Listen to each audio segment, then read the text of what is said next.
Hello students, welcome to all of you in my channel. Today I am going to discuss about a very important topic which is known as graphical representation of quadratic polynomials. द्विघात बहुपदों का graphy निरूपण।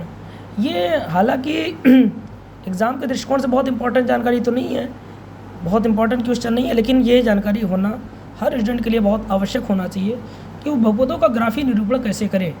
तो बहुपदों में आज हम जिस important बहुपद की चर्चा करेंगे उसका नाम है द्विघात बहुपद। द्विघात बहुपदों का ग्राफी निरूपण कैसे किया जाए, इसके मैं कुछ छोटे छोटे स्टेप्स बताऊंगा जिसका यूज़ करके आप बड़े आसानी से द्विघात बहुपदों का ग्राफी निरूपण कर सकेंगे।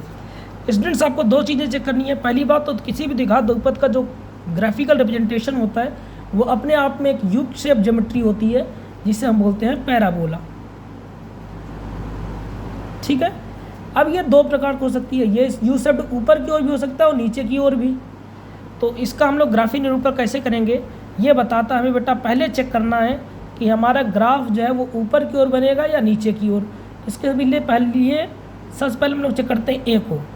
अगर बेटा आपका ए ग्रेटर देन 0 है तो हमारा ग्राफ जो है वो ऊपर की ओर बनेगा, और अगर हमारा ए लेस देन 0 है तो ग्राफ नीचे की ओर बनेगा। सेकंड चीज़ जो हमें चेक करनी है वो है बेटा डिस्क्रिमिनेंट, जिसको बोलते हैं डी। इसका फॉर्मूला होता है बेटा b² - 4ac। अब ये तीन चीज़ें बताता है।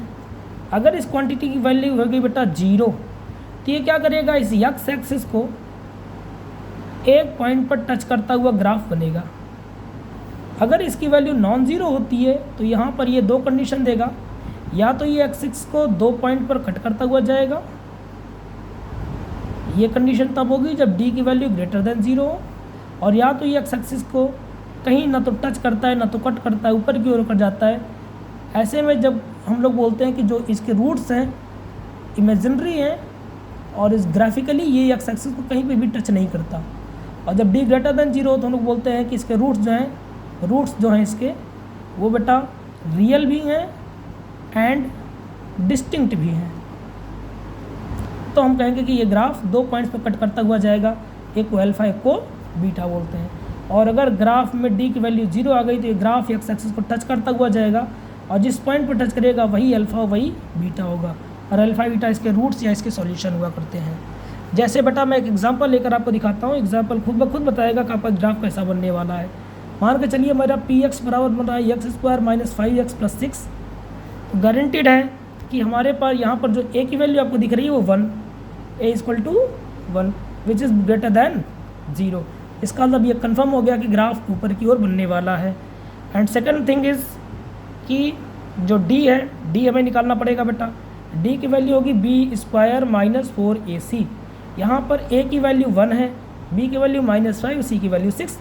तो -5 का स्क्वायर -4 इंटू a के स्थान पर 1 और c के स्थान पर 6।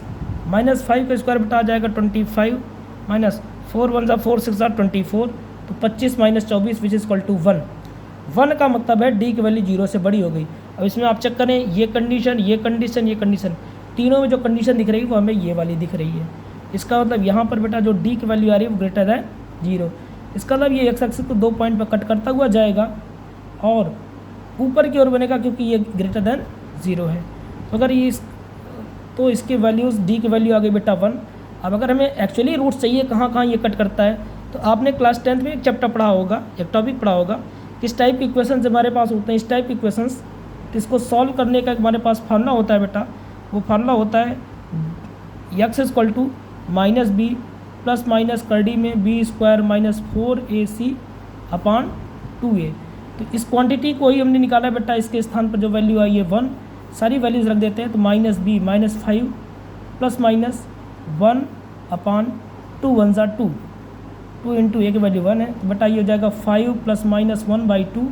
तो यहाँ से दो क्वांटिटीज़ मिलेंगी, प्लस करने पर 5 1 6 बटा 2 हमारे पास अल्फ़ा मिल जाएगा 3, हमारे करने में 5 में से गया 4 बटा 2 बीटा मिल जाएगा हमारे पास 2।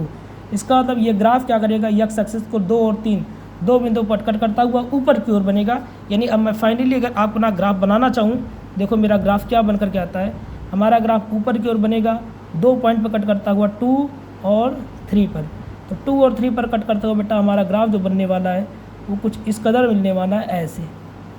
ये बेटा 2 है, ये ग्राफ थोड़ा सा स्लाइटली ख़राब हो गया, ये 2 है और ये 3 है। अब अगर मैं आपसे जानना चाहूँ, यही वो ग्राफ है जो x² + 5x - 5x + 6 को ग्राफिकली प्रदर्शित कर रहा है। अब आपसे कोई पूछे कि हमें अगर ये पॉइंट चाहिए, तो बेटा ये मेरा y एक्सिस है, ये रहा आपका ग्राफ।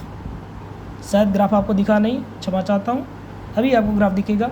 ये ग्राफ क्या करेगा, 2 पॉइंट पर 2 और 3 इन दोनों पॉइंट्स पर जो इसके शून्यक हैं वहाँ पर ग्राफ x एक्सिस को कट करता हुआ आगे बढ़ेगा, क्योंकि कंडीशन d > 0 की है, ये वाली कंडीशन है ना। तो ये ग्राफ x एक्सिस को 2 पॉइंट पर कट करता हुआ आगे बढ़ेगा 2 और 3 पर, और ग्राफ ऊपर की ओर बनेगा। अच्छा, ए निकालने का यहाँ फ़ायदा ये था कि अगर हम लोग ए ना जान निकाले होते तो हमें ये पता ही नहीं चलता कि ग्राफ अगर 2 और 3 पर कट करना है बेटा, ये रहा 2 और ये रहा 3, अगर इन 2 और 3 पर कट ही करना है, 2 और 3 पर कट करना है बेटा, तो ये ऊपर से भी कट कर सकता था और ये 2 और 3 को नीचे से भी कट कर सकता था, है ना, 2 और 3 पर। तो एग्जैक्टली कौन सी कंडीशन होगी, तो ए ने बताया कि ये वाली कंडीशन सही, क्योंकि ए > 0 है। अगर यहीं ए < 0 होता तो ये वाली कंडीशन होती। तो बेटा ये x एक्सिस को 2 पॉइंट पर कट करता हुआ ऊपर की ओर जाएगा। अब आपसे कोई जानना चाहे कि भैया ये पॉइंट बताइए, ये पॉइंट क्या होगा अपने आप में, तो ये पॉइंट क्या होगा, तो ये बेटा अपने आप में y एक्सिस है और ये अपने आप में x एक्सिस है। तो y एक्सिस पर x की वैल्यू 0 होती है, तो अगर हम अपने ग्राफ पर x की वैल्यू 0 रख देते हैं, अपने इक्वेशन में x के स्थान पे 0 रख देते हैं, हमारा ये इक्वेशन है, जब 0 रखेंगे तो ये भी 0, ये भी 0, y की वैल्यू आ रही है 6।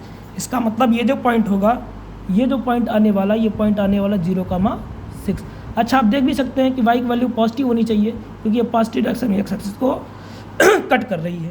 तो बेटा यही हमारा x² - 5x + 6 का ग्राफी निरूपण है। आई थिंक आपको ग्राफी निरूपण के विषय में कुछ तो कंडीशंस पता होंगे। तो आज के लिए बस इतना ही। आगे हम एक नया टॉपिक लेकर आएंगे, फिर से इस ग्राफी निरूपण को और अच्छे से क्लियर करने की कोशिश करेंगे। आज के लिए बस इतना ही।